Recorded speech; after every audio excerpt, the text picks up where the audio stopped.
손흥민이 고급 레스토랑 밖에서 한 여성에게 다가갔을 때 그의 따뜻한 미소와 우아한 태도가 한순간에 주변 공기를 바꾸며 마치 한 편의 영화처럼 매혹적인 대화의 시작을 알렸다. 폭우가 그친 후 서울은 천천히 회복되기 시작했다. 손흥민의 코칭 데뷔전은 2주 후로 연기되었고 그 사이 그는 새로운 발견을 하게 되었다. 호루라기에 숨겨진 비밀 칸에서 그는 그의 생물학적 아버지가 남긴 훈련 노트를 발견했다. 그것은 축구에 대한 독특한 철학이 담긴 소중한 유산이었다. 손흥민은 자신의 훈련법과 그의 생물학적 아버지의 지혜를 결합하여 완전히 새로운 코칭 방식을 개발했다. 지연된 데뷔전 날 손흥민의 팀은 놀라운 경기력을 보여주었다. 어린 선수들은 손흥민의 지도 아래 자신감과 기술을 모두 갖추게 되었다. 경기장 스탠드에는 그의 아버지와 지혜가 나란히 앉아 그를 응원하고 있었다. 경기가 끝난 후 기자가 손흥민에게 물었다. 당신의 코칭 철학은 무엇인가요? 손흥민은 잠시 생각한 후 대답했다. 진실과 용기입니다. 우리가 누구인지 받아들이고 우리가 될 수 있는 최고의 모습을 향해 나아가는 것이죠. 그날 밤 손흥민, 그의 아버지, 그리고 지혜는 함께 저녁 식사를 했다. 그들은 웃고 이야기하고 추억을 나누었다. 손흥민은 호루라기를 목에 걸고 있었다. 식사 후 손흥민과 지혜는 한강 공원을 거닐었다. 물이 빠진 자리에는 새로운 풀이 자라고 있었다. 이제 어떤 느낌이에요? 지혜가 물었다. 손흥민은 하늘을 바라보며 미소 지었다. 살아있는 느낌이에요. 정말로 살아있는 것 같아요. 지혜는 그의 손을 잡았다. 영원히 이 느낌을 잊지 마세요. 잊지 않을게요. 손흥민이 약속했다. 그리고 당신도 잊지 마세요. 당신이 아니었다면 저는 오늘 여기 없었을 거예요. 지혜는 고개를 저었다. 우리는 서로를 구했어요, 손흥민 씨. 그들은 서로를 바라보았다. 말이 필요하지 않았다. 그들의 눈에는 서로에 대한 깊은 이해와 감사가 담겨 있었다. 한강 위로 별이 하나둘 빛나기 시작했다. 손흥민은 이제 알았다. 우리의 과거가 우리를 정의하지 않는다는 것을. 중요한 것은 우리가 진실 속에서 어떻게 앞으로 나아가는가 하는 것이다. 한강은 계속해서 흐르고 있었다. 그리고 그들의 인생도 마찬가지로 새로운 길을 향해 흘러가고 있었다.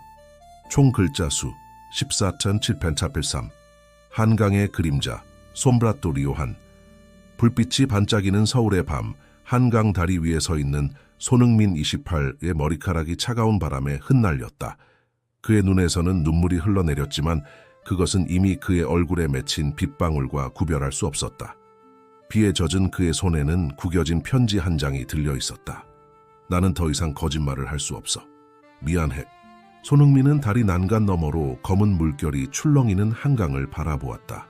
10년 동안 간직해온 비밀이 마침내 폭발했고 그가 소중히 여겼던 모든 관계가 산산조각 났다. 오늘 밤 그는 모든 것을 끝내려 했다. 뛰어내리지 마. 갑작스러운 외침이 손흥민의 생각을 깨트렸다. 한 남자가 비를 맞으며 그를 향해 달려왔다.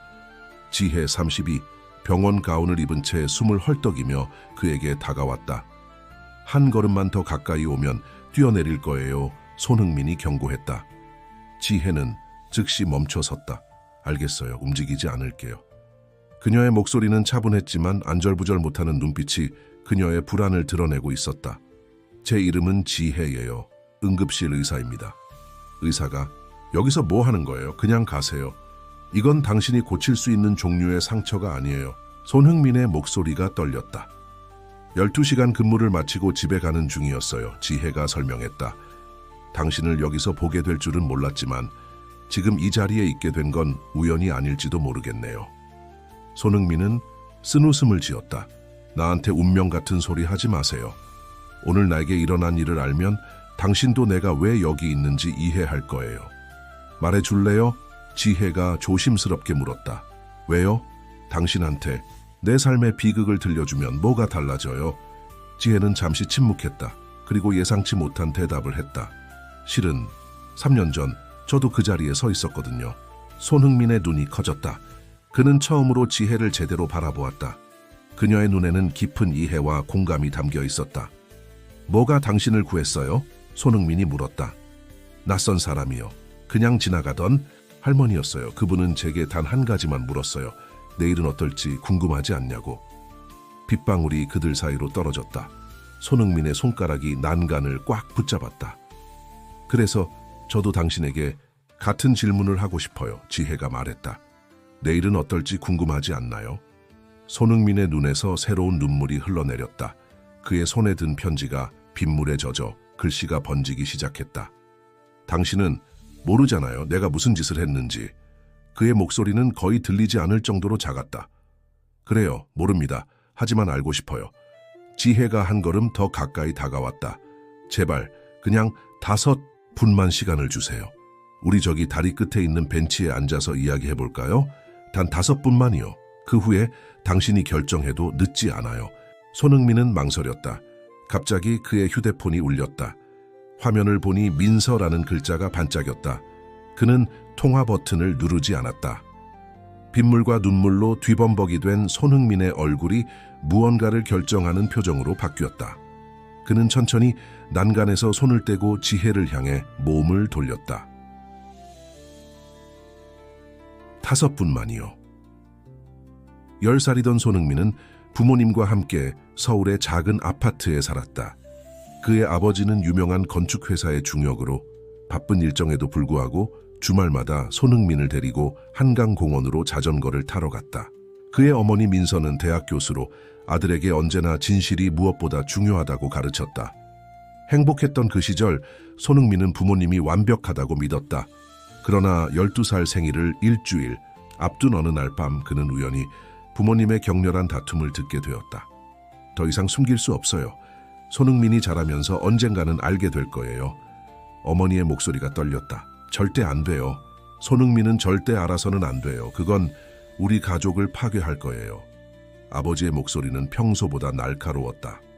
다음 날 부모님은 마치 아무 일도 없었던 것처럼 행동했지만 손흥민은 무언가 큰 비밀이 있다는 것을 느꼈다. 그 후로 몇 주 동안 그는 부모님이 대화를 멈추는 순간들을 발견했고 어머니의 서랍에 숨겨진 낯선 남자와의 사진들을 보게 되었다. 14살이 되었을 때 손흥민의 호기심은 견딜 수 없을 정도로 커졌다. 그는 부모님이 외출한 틈을 타 아버지의 서재를 뒤졌고 오래된 나무 상자 안에서 충격적인 진실을 발견했다. 법원 서류와 편지들이 그의 세계를 뒤흔들었다. 손흥민은 자신이 부모가 생각했던 그런 아들이 아니었다. 그는 민서의 대학 시절 연인이었던 남자의 아들이었다. 그 남자는 손흥민이 태어난 후 얼마 되지 않아 교통사고로 사망했고 그 후 민서는 현재의 남편을 만나 결혼했다. 그의 계부는 손흥민을 자신의 아들로 입양했지만 그 사실을 손흥민에게 숨기기로 결정했다. 그날 밤 손흥민은 처음으로 자신의 정체성에 대한 혼란을 느꼈다. 그가 알고 있던 모든 것이 거짓이었다. 그러나 손흥민은 이 비밀을 부모님 앞에서 입 밖에 내지 않기로 했다. 대신 그는 자신만의 조사를 시작했다. 고등학생이 되었을 때 손흥민은 자신의 생물학적 아버지에 대한 더 많은 정보를 찾아냈다. 그는 축구를 사랑하는 코치였고 민서와의 사랑은 열정적이었지만 그녀의 부모님의 반대로 결혼하지 못했다. 손흥민은 그의 축구 재능이 어디서 왔는지 이해하게 되었다. 대학에 입학한 후 손흥민은 체육학과를 선택했다. 부모님은 그가 경영학을 공부하길 원했지만 손흥민은 자신의 길을 고집했다. 그것은 그가 진짜 아버지와 연결되는 유일한 방법이었다. 그러나 비밀을 간직하는 삶은 손흥민을 점점 고립시켰다. 그는 누구에게도 진실을 말할 수 없었고 부모님과의 관계는 표면적으로는 정상적으로 보였지만 내면에는 깊은 균열이 있었다. 26살, 손흥민은 유명한 스포츠 에이전시와 계약했다. 그는 뛰어난 축구 실력으로 주목받기 시작했고 곧 프로팀의 스카우트 제의를 받았다. 그러나 손흥민은 자신의 성공이 온전히 자신의 것이 아니라고 느꼈다. 그의 재능은 그가 한 번도 만나본 적 없는 아버지에게서 온 것이었다. 프로 데뷔를 2달 앞둔 어느 날 손흥민의 어머니가 갑자기 쓰러져 병원에 입원했다. 의사들은 민서가 오랫동안 숨겨온 심장 질환이 있다고 진단했다. 병상에서 민서는 손흥민의 손을 꼭 잡으며 마침내 용기를 내어 말했다. 흥민아, 엄마가 너에게 말해야 할 것이 있어. 손흥민은 이미 알고 있었지만 어머니의 입에서 진실을 듣는 것은 전혀 다른 충격이었다. 민서는 눈물을 흘리며 용서를 구했다. 우리는 너를 너무 사랑해서 진실을 말하지 못했어. 네가 상처받을까 두려웠어. 손흥민은 어머니를 용서했지만 내면에서는 분노와 혼란이 더 커졌다. 그는 자신의 삶이 거짓말 위에 세워졌다고 느꼈다. 그날 밤 손흥민은 자신의 코치에게 모든 것을 털어놓기로 결심했다. 그러나 그가 체육관에 도착했을 때 예상치 못한 광경을 목격했다. 코치는 그의 훈련 일지를 뒤지고 있었고 그 안에는 손흥민이 몰래 따라하고 있던 전 세계 유명 축구 선수들의 훈련법이 있었다. 이게 뭐야? 이건 네가 개발한 게 아니잖아. 코치의 얼굴은 배신감으로 일그러져 있었다. 손흥민은 패닉 상태에 빠졌다. 그는 자신의 훈련법이 독창적이라고 주장한 적이 있었다. 설명할 수 있어요, 코치님. 그가 말했지만 코치는 이미 결론을 내린 상태였다. 넌 사기꾼이야. 내가 네 재능을 믿고 응원했는데 이 모든 게 거짓말이었어. 손흥민은 진실을 말하려 했지만 공포가 그를 마비시켰다. 코치는 분노한 채로 체육관을 나갔고 다음 날 아침 그는 짧은 메시지만 남겼다. 계약은 취소야. 다시는 연락하지 마. 그날 저녁 손흥민의 어머니가 병원에서 세상을 떠났다. 민서의 마지막 말은 진실을 향해 살아가길 바란다였다. 모든 것을 하루 만에 잃은 손흥민은 절망에 빠졌다. 그는 아버지에게도 더 이상 얼굴을 볼 수 없었다. 그의 인생은 거짓말과 비밀로 얼룩져 있었고 그 자신조차 누구인지 확신할 수 없었다. 그리고 오늘 어머니의 장례식 후 일주일 만에 그는 마지막 결정을 내리기 위해 한강 다리 위에 서 있었다. 5분이 지났어요. 빗소리가 잦아들고 있었다. 손흥민과 지혜는 다리 끝 벤치에 나란히 앉아 있었다. 손흥민이 자신의 이야기를 모두 말한 후 침묵이 흘렀다. 이제 알겠죠? 내 삶은 거짓말로 가득 차 있어요. 그리고 더 이상 견딜 수 없어요. 손흥민의 목소리는 평온했지만 그 안에는 깊은 상처가 느껴졌다. 지혜는 잠시 생각에 잠겼다. 당신이 겪은 일은 정말 힘들었을 거예요. 하지만 제가 듣기에 당신이 한 거짓말은 당신 자신을 보호하기 위한 것이었어요. 그렇다고 해서 덜 잘못된 건 아니잖아요. 손흥민이 반박했다. 맞아요. 하지만 그렇다고 해서 당신의 삶 전체가 무가치하다는 뜻도 아니에요. 지혜가 조심스럽게 말했다. 손흥민은 웃음을 참지 못했다. 내가 가치 있는 사람이라고요. 코치는 내가 사기꾼이라고 했어요. 그리고 어쩌면 그가 맞을지도 몰라요. 손흥민 씨, 실수는 누구나 합니다. 제가 응급실 의사로 일하면서 배운 건 인생에서 가장 어두운 순간이 종종 새로운 시작이 될 수 있다는 거예요. 그때 손흥민의 휴대폰이 다시 울렸다. 이번에는 아버지였다. 손흥민은 다시 무시했다. 아버지와 이야기하고 싶지 않으세요? 지혜가 물었다. 뭐라고 말해야 할지 모르겠어요. 손흥민이 대답했다. 진실을 말하는 건 어때요? 지금 제게 말해준 것처럼요. 손흥민은 한숨을 쉬었다. 그건 너무 어려워요. 가장 어려운 대화가 종종 가장 필요한 대화이기도 해요. 지혜가 말했다. 그 순간 지혜의 휴대폰이 울렸다. 죄송합니다. 응급실에서 온 전화네요. 그녀는 전화를 받았고 손흥민은 그녀의 표정이 심각해지는 것을 보았다. 통화를 마친 지혜는 미안한 표정으로 말했다. 대형, 교통사고가 있었어요. 병원으로 돌아가야 해요. 손흥민은 고개를 끄덕였다. 가세요. 당신은 이미 충분히 도와주셨어요. 지혜는 망설였다. 당신을 여기 두고 갈 수 없어요. 걱정 마세요. 이제 좀 더 생각해 볼게요. 손흥민이 약속했다. 지혜는 여전히 확신하지 못한 채로 주머니에서 명함을 꺼냈다. 제 번호예요. 언제든지 연락 주세요. 약속해 주세요. 손흥민은 명함을 받아들었다. 약속할게요. 지혜가 떠난 후 손흥민은 다시 한강을 바라보았다. 그러나 이번에는 다른 감정이 들었다. 그는 휴대폰을 꺼내 아버지에게 전화를 걸었다. 흥민아, 어디 있니? 모두가 널 찾고 있어. 아버지의 목소리는 걱정으로 가득 차 있었다. 아빠, 우리 이야기 좀 할 수 있을까요? 손흥민의 목소리는 떨렸지만 단호했다. 이틀 후 손흥민은 아버지와 마주 앉았다. 처음으로 그들은 손흥민의 진짜 아버지에 대해 그리고 손흥민의 정체성에 대해 솔직하게 이야기했다. 아버지는 눈물을 흘리며 용서를 구했다. 네가 우리 삶에 들어온 순간부터 너는 내 아들이었어. 피보다 더 깊은 유대감이 우리를 연결했어. 그리고 그건 지금도 변함없어. 손흥민은 복잡한 감정을 느꼈지만 대화를 통해 조금씩 치유되기 시작했다. 그는 코치에게도 연락했지만 그는 여전히 분노해 있었다. 손흥민은 그것을 받아들였다. 모든 관계가 회복될 수는 없다는 것을 이해했다.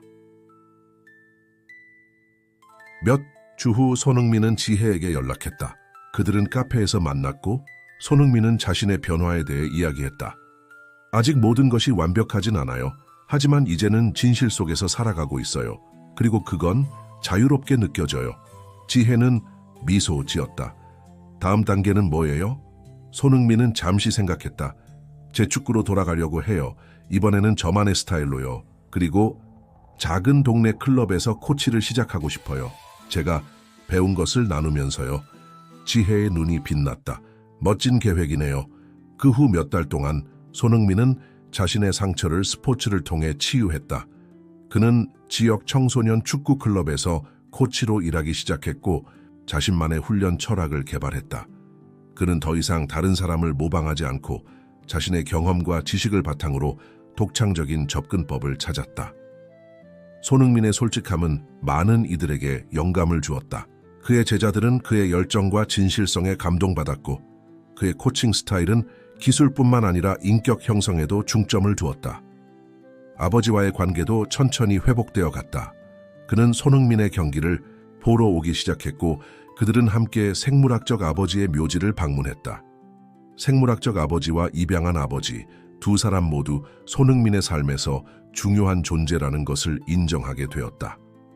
지혜는 손흥민의 변화를 지켜보며 그와 더 가까워졌다. 그들은 서로의 상처와 두려움을 나누며 깊은 우정을 쌓았다.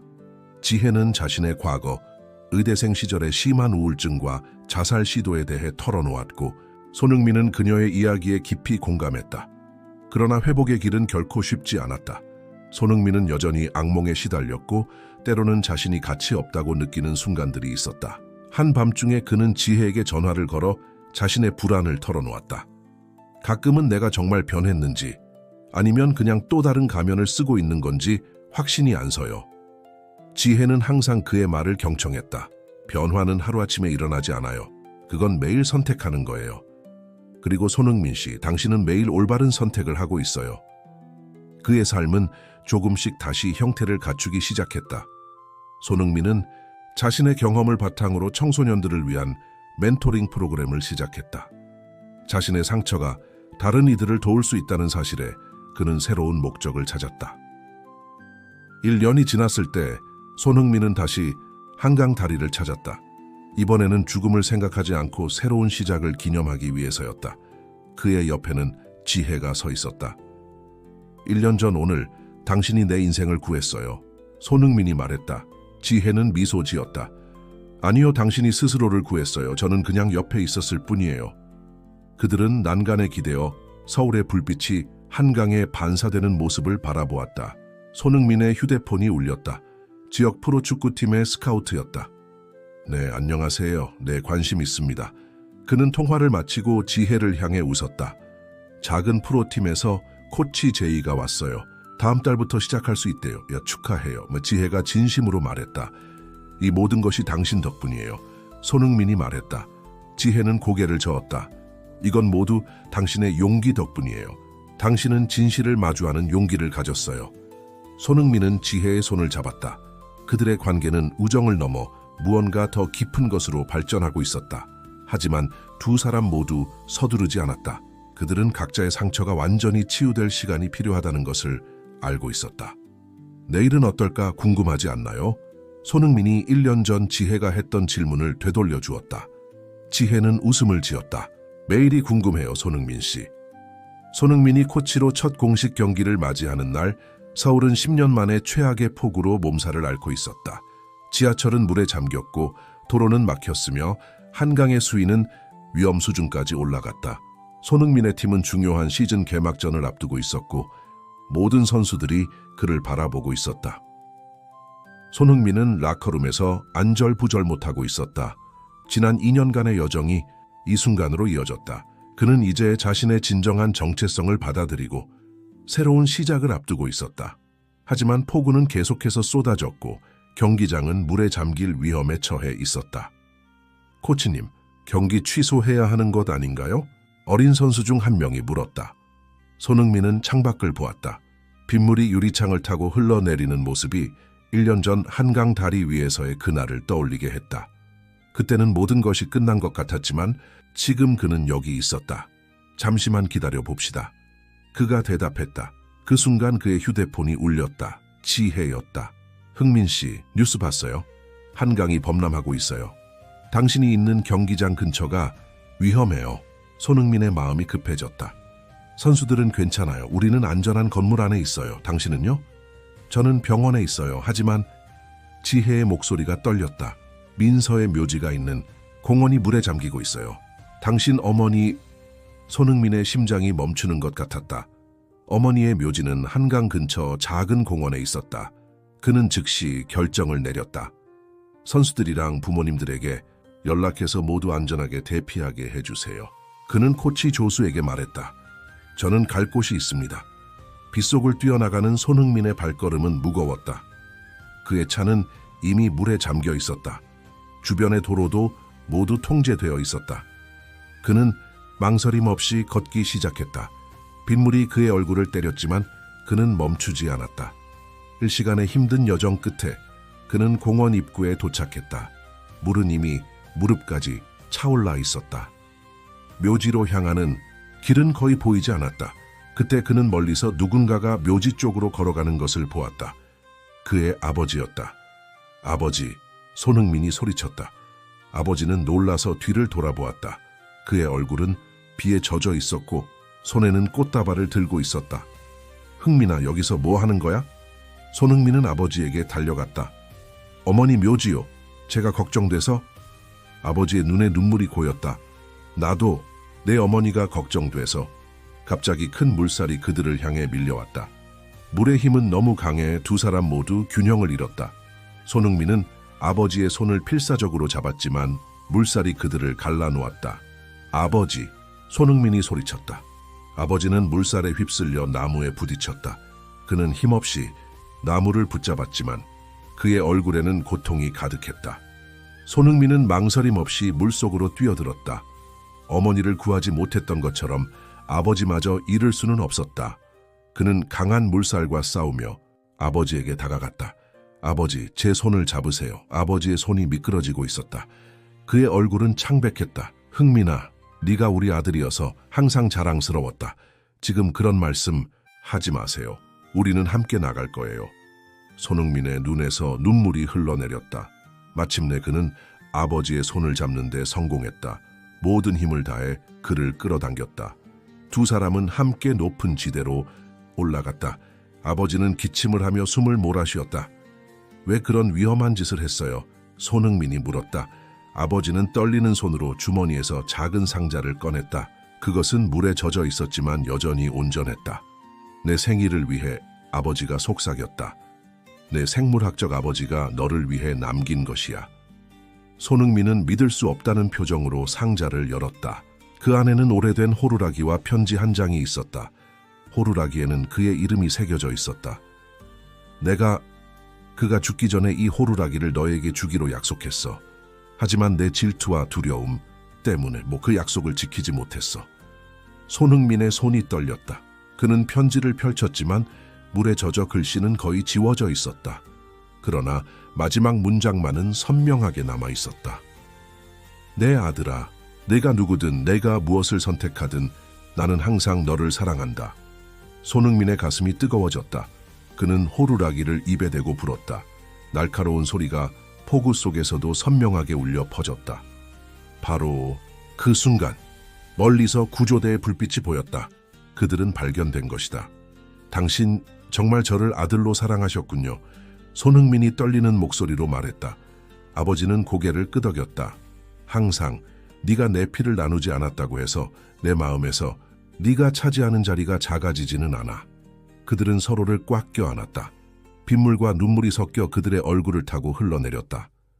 구조대가 도착했을 때 그들은 아직도 서로를 안고 있었다. 그리고 놀랍게도 구조대의 선두에는 지혜가 서 있었다. 어떻게 여기 온 거예요? 손흥민이 놀라서 물었다. 지혜는 미소 지었다. 당신이 어디로 갈지 알았어요. 그리고 이번에는 제가 당신을 구하러 왔어요. 세 사람은 함께 안전한 대피소로 이동했다. 그날 밤 폭우는 계속됐지만 손흥민의 마음은 이상하게도 평온했다. 그는 마침내 자신의 모든 면을 받아들였다. 그리고 그것은 해방감을 주었다.